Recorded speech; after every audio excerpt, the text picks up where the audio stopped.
Maulang umaga nga sa inyo mga kamarites. Ayan, sobrang ulan na naman na ngayong araw. At ewan ko ba sa panahon, pabago-bago palagi ang panahon dito sa amin. Ngayon, maulan na naman. Nung nakaraan, maaraw. Ang bilis-bilis nagbago ng panahon. Parang yung jowa mo lang, ang sweet-sweet. Ngayon, ang alat-alat na. Charot! Ay nako, sobrang lamig-lamig ngayon gawa ng maulan. At sobra talagang kalat at putik dito sa loob ng tindahan namin. Kaya kailangan maglinis ng mga marites nyo. Dahil sobrang dami ng kalat. Buti nga pumasok na yung kasama ko at meron na nga akong kausap dito. Di tulad kahapon na mag-isa nga lang ako.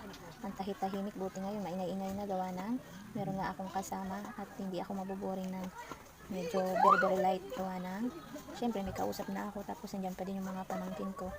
Ayan, kaya medyo maingay na. Ayan, dahil nga medyo bisihan ang mga marites nyo. Ayan, busy na sa paglalagay ng mga paninda gawa ng marami pang aayusin at gagawin mamaya. Uuwi pang ang marites nyo gawa ng may aasikasuhin pa sa bahay. Ayun, dahil nga maulan, matumal na naman ang bintahan ngayon gawa ng konti lang mga estudyanteng pumasok dahil nga yung ibang mga estudyante sumasakay pa ng bangka para lang makapunta dito sa eskwelahan. Kaya yung mga ganong estudyante na malayo, minsan hindi pumapasok gawa ng maalon nga o mabalo dito sa amin. Kaya exempted siya pag masama ang panahon.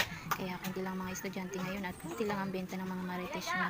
Kaya dapat mapaubos namin talaga ng mga paninda namin para naman makabawi sa mga kapital na ginamit. Ayun, dahil nga busy mga marites nyo sa paglalagay ng mga paninda. Ayan, dahil meron na rin mga estudyanteng pumapasok at bumibili. Ikakat ko muna dito. Maraming salamat sa panonood.